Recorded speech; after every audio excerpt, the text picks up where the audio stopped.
ದಯವಿಟ್ಟು ಅಲ್ಲ ದಯಮಾಡಿ ಎಲ್ಲರೂ ಕೂತ್ಕೊಳ್ಳಿ. ಕಾರ್ಯಕ್ರಮ ಆರಂಭ ಮಾಡ್ತಾ ಇದ್ದೀವಿ. ಕಾರ್ಯಕ್ರಮ ಆರಂಭ ಆಗಲಿ. ದಯವಿಟ್ಟು ಕಾರ್ಯಕ್ರಮ ನಡೆಸೋದಕ್ಕೆ ಅನುವು ಮಾಡಿಕೊಡಿ. ದಯವಿಟ್ಟು ಎಲ್ಲ ಬಂಧುಗಳೇ ದಯವಿಟ್ಟು ಕಾರ್ಯಕ್ರಮ ಮಾಡ್ಲಿಕ್ಕೆ ಅನುವು ಮಾಡಿಕೊಡಿ. ಕಾರ್ಯಕ್ರಮ ಮಾಡ್ಲಿಕ್ಕೆ ಅನುವು ಮಾಡಿಕೊಡಿ. ದಯವಿಟ್ಟು ದಯಮಾಡಿ ಯಾರು ಗಲಾಟೆ ಮಾಡಬೇಡಿ. ಇನ್ನೊಂದು 10 ನಿಮಿಷ ಕಾರ್ಯಕ್ರಮ ಅವಮಾನ ಆಗ್ತದೆ. ದಯವಿಟ್ಟು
welcome to Suman TV Kannada. ನಮಸ್ಕಾರ ವೀಕ್ಷಕರೇ. ಚಿಕ್ಕಬಳ್ಳಾಪುರದಲ್ಲಿ ನಾಡಪ್ರಭು ಕೆಂಪೇಗೌಡರ ಜಯಂತಿ ಆಚರಣೆ ವೇಳೆ ನಡೆದ ಘಟನೆ ಇದೀಗ ಜಿಲ್ಲೆಯಾದ್ಯಂತ ಭಾರೀ ಚರ್ಚೆಗೆ ಗ್ರಾಸವಾಗಿದೆ. ಸೌಹಾರ್ದತೆ ಮತ್ತು ಐಕ್ಯತೆಯ ಸಂದೇಶ ಸಾರಬೇಕಿದ್ದ ವೇದಿಕೆ ರಾಜಕೀಯ ಮತ್ತು ಸಮುದಾಯಗಳ ನಡುವಿನ ಭಿನ್ನಾಭಿಪ್ರಾಯಗಳ ಕಾರಣದಿಂದ ಉದ್ವಿಗ್ನ ವಾತಾವರಣಕ್ಕೆ ಸಾಕ್ಷಿಯಾಗಿದೆ. ಚಿಕ್ಕಬಳ್ಳಾಪುರದಲ್ಲಿ ನಾಡಪ್ರಭು ಕೆಂಪೇಗೌಡರ ಜಯಂತಿಯನ್ನು ಅದ್ಧೂರಿಯಾಗಿ ಆಚರಿಸಲು ಕಾರ್ಯಕ್ರಮವನ್ನು ಆಯೋಜಿಸಲಾಗಿತ್ತು. ವಿವಿಧ ಕ್ಷೇತ್ರಗಳ ಗಣ್ಯರು, ಜನಪ್ರತಿನಿಧಿಗಳು ಹಾಗೂ ಸಾವಿರಾರು ಜನರು ಕಾರ್ಯಕ್ರಮದಲ್ಲಿ ಭಾಗವಹಿಸಿದ್ರು. ಆರಂಭದಲ್ಲಿ ಎಲ್ಲವೂ ಶಾಂತಿಯುತವಾಗಿಯೇ ಸಾಗ್ತಾ ಇತ್ತು. ಆದರೆ ಕಾರ್ಯಕ್ರಮದ ವೇದಿಕೆಗೆ ಚಿಕ್ಕಬಳ್ಳಾಪುರ ಶಾಸಕ ಪ್ರದೀಪ್ ಈಶ್ವರ್ ಆಗಮಿಸಿದ ತಕ್ಷಣ ಕೆಲವರು ಘೋಷಣೆಗಳನ್ನು ಕೂಗಿ ತಮ್ಮ ಆಕ್ರೋಶವನ್ನು ವ್ಯಕ್ತಪಡಿಸಿದ್ರು. ಕೆಲವರು ಶಾಸಕನ ವಿರುದ್ಧ ಧಿಕ್ಕಾರ ಕೂಗಿದ್ರೆ, ಕೆಲವರು ಇತ್ತೀಚಿನ ರಾಜಕೀಯ ಹೇಳಿಕೆಗಳನ್ನು ಉಲ್ಲೇಖಿಸಿ ತಮ್ಮ ಅಸಮಾಧಾನ ಹೊರಹಾಕಿದ್ರು. ಈ ನಡುವೆ ಕೆಲವರ ಅಭಿಪ್ರಾಯದಂತೆ ಇತ್ತೀಚೆಗೆ ಎಚ್.ಡಿ. ಕುಮಾರಸ್ವಾಮಿ ವಿರುದ್ಧ ಶಾಸಕ ನೀಡಿದ ಹೇಳಿಕೆಗಳಿಂದ ಅಸಮಾಧಾನಗೊಂಡಿದ್ದ ಕೆಲವು ಮಂದಿ ಕೂಡ ಕಾರ್ಯಕ್ರಮದಲ್ಲಿ ಪ್ರತಿಭಟನೆ ನಡೆಸಿದ್ರು ಎಂಬ ಮಾತುಗಳು ಕೇಳಿಬಂದಿವೆ. ಇದರ ಪರಿಣಾಮವಾಗಿ ವೇದಿಕೆ ಎದುರು ಕೆಲಕಾಲ ಗೊಂದಲದ ವಾತಾವರಣ ನಿರ್ಮಾಣವಾಯಿತು. ಇನ್ನು ಪರಿಸ್ಥಿತಿ ಕೈಮೀರುವ ಮುನ್ನವೇ ಪೊಲೀಸರು ಮಧ್ಯ ಪ್ರವೇಶಿಸಿದ್ರು. ಗಲಾಟೆ ತಡೆಯಲು ಪೊಲೀಸರು ಸಾಕಷ್ಟು ಹರಸಾಹಸ ಪಟ್ಟರು. ಕೆಲ ಹೊತ್ತು ಪರಿಸ್ಥಿತಿ ಉದ್ವಿಗ್ನವಾದರೂ ಪೊಲೀಸರು ಮತ್ತು ಆಯೋಜಕರ ಪ್ರಯತ್ನದಿಂದ ಕಾರ್ಯಕ್ರಮವನ್ನು ಮುಂದುವರಿಸಲಾಯಿತು. ಈ ಘಟನೆಯಲ್ಲಿ ಮತ್ತೊಂದು ವಿಷಯ ಹೆಚ್ಚು ಚರ್ಚೆಗೆ ಕಾರಣವಾಯಿತು. ಗಲಾಟೆಯ ನಡುವೆಯೂ ಶಾಸಕ ಪ್ರದೀಪ್ ಈಶ್ವರ್ ತೊಡೆತಟ್ಟಿ ಸವಾಲಿನ ರೀತಿಯಲ್ಲಿ ಪ್ರತಿಕ್ರಿಯೆ ನೀಡಿದ ದೃಶ್ಯಗಳು ಸಾಮಾಜಿಕ ಜಾಲತಾಣಗಳಲ್ಲಿ ವೈರಲ್ ಆಗ್ತಿವೆ.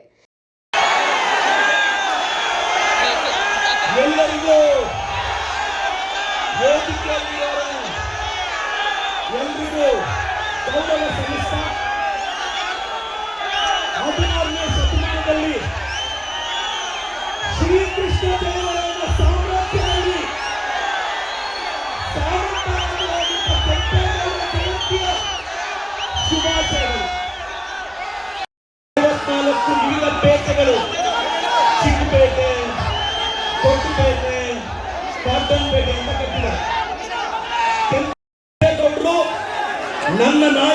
ಕೆ ಶಿವಕುಮಾರ್. ನಾನು ವೇದಿಕೆಯಲ್ಲಿರ್ತಕ್ಕಂಥ ಎಲ್ರಿಗೂ ಪ್ರತಿಯೊಬ್ಬರಿಗೂ ಹೆಸರಿಟ್ಟು ನಾನು ಧನ್ಯವಾದ ಅರ್ಪಿಸ್ತಾ, ಕೆಂಪೇಗೌಡರು ಇವತ್ತೇನು ಸೆಂಟ್ರಲ್ ಕಾಲೇಜು ಮತ್ತೆ ಕಂಠೀರವ ಸ್ಟೇಡಿಯಂ ಇದೆ, ಆ ಭಾಗದಲ್ಲಿ ಫಾರೆಸ್ಟ್ ಇತ್ತು. ಆ ಭಾಗದಲ್ಲಿ ಕೆಂಪೇಗೌಡರು ಯಲಹಂಕದಿಂದ ಹೋದಾಗ ಇಲ್ಲಿ ಸಿಟಿ ನಿರ್ಮಾಣ ಮಾಡಬೇಕು ಅನ್ಕೊಂತಾರೆ. 1000 ನದಿಗಳ ನಾಡು ಅಂತ ಬೆಂಗಳೂರನ್ನ ಕರೀತಾರೆ. ಬೆಂಗಳೂರನ್ನ ಕಟ್ಟೋದವರು 64 ಕಲೆಗಳನ್ನ 64 ವಿದ್ಯಾರ್ಥಿಗಳನ್ನೆಲ್ಲರೂ ತಂದು ಎಲ್ಲರೂ ವಿಶ್ವಾಸಕ್ಕೆ ತಗೊಂಡು ಹೋಗ್ತಾರೆ. ಕೆಂಪೇಗೌಡರಿಗೆ 6 ವರ್ಷ ವಯಸ್ಸು. ಆವಾಗ ಅವ್ರ ತಂದೆಯವರು ವಿಜಯನಗರ ಸಾಮ್ರಾಜ್ಯದ ದಸರಾ ಹಬ್ಬಕ್ಕೆ ಕರ್ಕೊಂಡು ಹೋಗ್ತಾರೆ. ಕೆಂಪೇಗೌಡರು ಶ್ರೀಕೃಷ್ಣ ದೇವರಾಯನ ಆಡಳಿತವನ್ನು ನೋಡಿ ಇನ್ಸ್ಪೈರ್ ಆಗ್ತಾರೆ. ಶ್ರೀಕೃಷ್ಣ ದೇವರಾಯನ ಆಡಳಿತ ನೋಡಿ ಇನ್ಸ್ಪೈರ್ ಆಗಿ ನಾಳೆ ಇಂಥ ಒಂದು ಸಾಮ್ರಾಜ್ಯ ನಾನು ಬೆಂಗಳೂರಲ್ಲಿ ಕಟ್ಟಬೇಕು ಅಂತ ಶ್ರೀಕೃಷ್ಣ ದೇವರಾಯನ ಸ್ಫೂರ್ತಿ ಹಾಕಿಕೊಂಡು ಕೆಂಪೇಗೌಡರು ನಮ್ಮ ಬೆಂಗಳೂರನ್ನ ಕಟ್ತಾರೆ. ಇದು ಕೆಂಪೇಗೌಡರು ಇವತ್ತು ಬೆಂಗಳೂರು ಕಟ್ಟಿದೆ ಅಂದ್ರೆ ನೋಡಿ ನಮ್ಮ ಬೆಂಗಳೂರು ಆರ್ಥಿಕತೆ ಹೆಂಗಿದೆ ಅಂದ್ರೆ ದೇಶದ. ಈ ನಡೆಗೆ ಕೆಲವರು ಬೆಂಬಲ ವ್ಯಕ್ತಪಡಿಸಿದ್ರೆ ಮತ್ತಷ್ಟು ಜನ ಟೀಕಿಸುತ್ತಿದ್ದಾರೆ. ಆದ್ರೆ ಈ ಎಲ್ಲಾ ಬೆಳವಣಿಗೆಗಳ ನಡುವೆ ಒಂದು ಪ್ರಶ್ನೆ ಎಲ್ಲರನ್ನ ಕಾಡ್ತಿದೆ. ನಾಡಪ್ರಭು ಕೆಂಪೇಗೌಡರ ಜಯಂತಿಯ ಉದ್ದೇಶ ಏನು? ಸಮಾಜವನ್ನ ಒಗ್ಗೂಡಿಸುವ ಸಂದೇಶ ನೀಡಬೇಕಿದ್ದ ದಿನ ರಾಜಕೀಯ ಮತ್ತು ಸಮುದಾಯಗಳ ನಡುವಿನ ಭಿನ್ನಾಭಿಪ್ರಾಯಗಳೇ ಹೆಚ್ಚು ಸುದ್ದಿಯಾಗಿರೋದು ನಿಜಕ್ಕೂ ಬೇಸರದ ಸಂಗತಿ. ನಾಯಕರು ರಾಜಕೀಯವಾಗಿ ಭಿನ್ನಾಭಿಪ್ರಾಯ ಹೊಂದಿರಬಹುದು, ವೇದಿಕೆಗಳಲ್ಲಿ ಕಟು ಟೀಕೆಗಳನ್ನು ಮಾಡಬಹುದು, ಆದರೆ ಅದರ ಪರಿಣಾಮ ಸಾಮಾನ್ಯ ಜನರ ನಡುವೆ ವೈಮನಸ್ಸು ಮೂಡಬಾರದು. ಯಾವುದೇ ಕಾರಣಕ್ಕೂ ಎರಡು ಸಮುದಾಯಗಳ ನಡುವೆ ದ್ವೇಷ ಅಥವಾ ಘರ್ಷಣೆ ಉಂಟಾಗಬಾರದು. ಶಾಂತಿ, ಸಹನೆ ಮತ್ತು ಪರಸ್ಪರ ಗೌರವವೇ ಸಮಾಜದ ದೊಡ್ಡ ಶಕ್ತಿ. ನಿಖಿಲ್ ಕುಮಾರಣ್ಣ, ನೀವು ನಮ್ಮ ಬಗ್ಗೆ ಪ್ರಶ್ನೆ ಮಾಡಿದ್ರೆ ನಾವು ನಿಮ್ಮನ್ನ ಪ್ರಶ್ನೆ ಮಾಡ್ತೀವಿ. ಮತ್ತೆ ಪ್ರಶ್ನೆ ಮಾಡ್ತಿದ್ದೀನಿ, 32 ಎಕರೆ ತಗೊಳಕ್ಕೆ ನೀವು ಯಾವ ಬದನೆಕಾಯಿ ಸೀಡು ಯಾವ ಟೊಮೊಟೊ ಸೀಡ್ ಹಾಕಿದ್ರಿ ಹೇಳಿ, ನಾನು ನಮ್ಮ ರೈತರಿಗೆ ಬದನೆಕಾಯಿ ಸೀಡ್ ಕೊಡ್ತೀನಿ.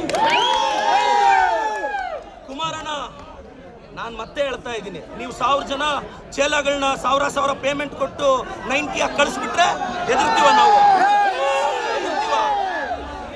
ನಾನು ಕುಮಾರಣ್ಣ, ನೀವೊಬ್ಬ ಶೋಷಿತ ಹುಡುಗನ ಅವಮಾನ ಮಾಡಿದ್ದು, ಒಬ್ಬ OBC ಹುಡುಗನ ಅವಮಾನ ಮಾಡಿದ್ದು. Kumaranna against OBC, JDS against OBC.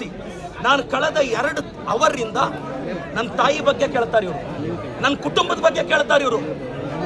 ನನ್ನ ತಾಯಿ, ನನ್ನ ಕುಟುಂಬ, ನನ್ನ ಶ್ರೀಮತಿ ಬಗ್ಗೆ ಮಾತಾಡ್ತಾರೆ ಎದುರುಗಡೆಯಿಂದ. ಒಬ್ಬ OBC ಅವ್ರ ತಾಯಿ ಅಷ್ಟು ಕೀಳ ನಿಮಗೆ? ಒಬ್ಬ ಅಹಿಂದ ಹುಡುಗನ ತಾಯಿ ಅಂದ್ರೆ ಕೀಳ ನಿಮಗೆ? ಒಬ್ಬ ಅಹಿಂದ ಹುಡುಗನ ತಾಯಿನ ನೀಚವಾಗಿ ಮಾತಾಡಿದ್ರು, ಒಬ್ಬ ಅಹಿಂದ ಹುಡುಗನ ಕುಟುಂಬದ ಬಗ್ಗೆ ನೀಚವಾಗಿ ಮಾತಾಡಿದ್ರು. ಕುಮಾರಣ್ಣ, ಖಬರ್ದಾರ್, ಕುಚ್ ಭಿ ನಹೀ ಕರ್ ಸಕ್ತಾ.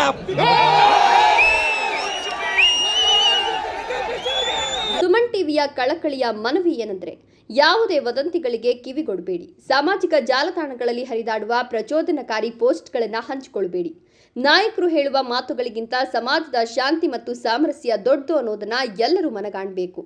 ಮುಂದಿನ ದಿನಗಳಲ್ಲಿ ಈ ಘಟನೆ ಯಾವ ರಾಜಕೀಯ ತಿರುವು ಪಡೆಯಲಿದೆ, ಈ ವಿವಾದಕ್ಕೆ ಯಾವ ರೀತಿಯ ಅಂತ್ಯ ಸಿಗಲಿದೆ, ಚಿಕ್ಕಬಳ್ಳಾಪುರದ ರಾಜಕೀಯದಲ್ಲಿ ಇದು ಹೊಸ ಅಧ್ಯಾಯಕ್ಕೆ ಕಾರಣವಾಗ್ತದೆಯೇ ಅನ್ನೋದನ್ನ ಕಾದ್ ನೋಡಬೇಕಿದೆ.